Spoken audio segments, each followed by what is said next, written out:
الذين آمنوا صلوا عليه وسلموا تسليما اللهم صل على سيدنا ونبينا وحبيبنا وشفيعنا ومولانا محمد وعلى آله وأصحابه وبارك وسلم.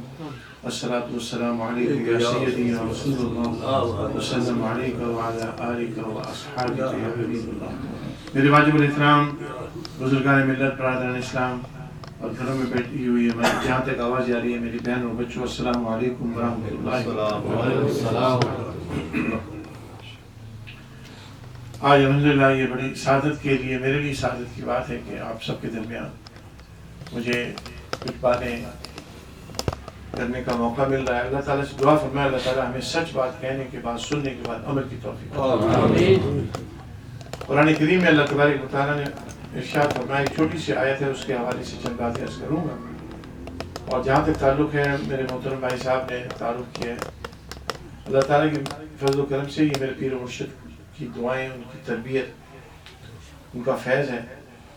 جو میرے والد محترم بھائی ہمیشہ کہا کرتے تھے کہ بیٹا میرے فیض تم کو اس وقت ملے گا جب میں دنیا سے پردہ کروں.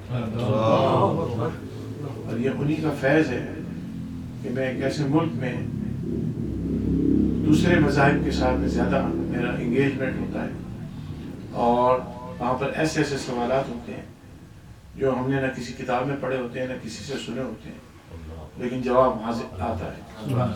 میرا ایمان ہے کہ یہ بجی بولتے ہیں،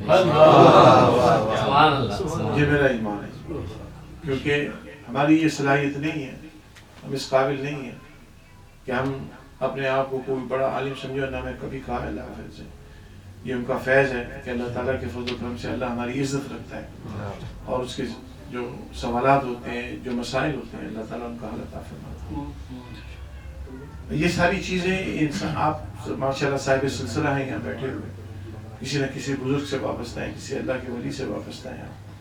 اسی حوالے سے میں نے سوچا کہ قرآن کریم کی ایک چھوٹی سی آیت ہے، اس کا ترجمہ و تفسیر آپ کی خدمت میں پیش کرتا ہوں. اللہ تبارک و تعالیٰ ارشاد فرماتے ہیں، بسم اللہ الرحمن الرحیم، یا ایھا الذین آمنوا اتقوا اللہ وکونوا مع الصادقین.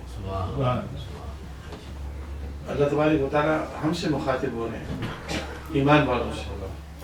اے ایمان والوں، اے صاحبان ایمان، اتقوا اللہ، اللہ سے ڈرو، وکونوا مع الصادقین، اور سچے لوگوں کے ساتھ. تو دیکھیے جو ایمان ہے نا، آپ سب، میں اس کی تفصیل میں نہیں جاؤں گا، ماشاءاللہ آپ علماء سے سنتے رہتے ہیں. ایمان اللہ تبارک و تعالیٰ کا انعام ہے، جب جس انسان کو مل جائے تو اس کے لیے یہ پہلا اسٹیپ ہوتا ہے کہ اس کو اللہ تبارک و تعالیٰ اپنے قریب کر لے، کیونکہ ایمان انسان کو ناپاکی سے دور کرتا ہے. اور ناپاکی یاد رکھیے دو قسم کی ہے، ایک جسم کی ناپاکی ہے، ایک ذہن کی ناپاکی ہے، فکر کی ناپاکی ہے، عقیدے کی ناپاکی ہے، انسان کے کردار کی ناپاکی ہے. تو جسم کی ناپاکی تو آپ سب جانتے ہیں کہ اس کو کیسے صاف کیا جائے. دل کی ناپاکی، عقیدے کی ناپاکی، ذہن کی ناپاکی، فکر کی ناپاکی، وہ جب انسان کو دور ہوتی ہے تو یاد رکھیے یہی ایمان کی علامت ہے کہ وہ ایمان اس کو صاف کرتے ہیں.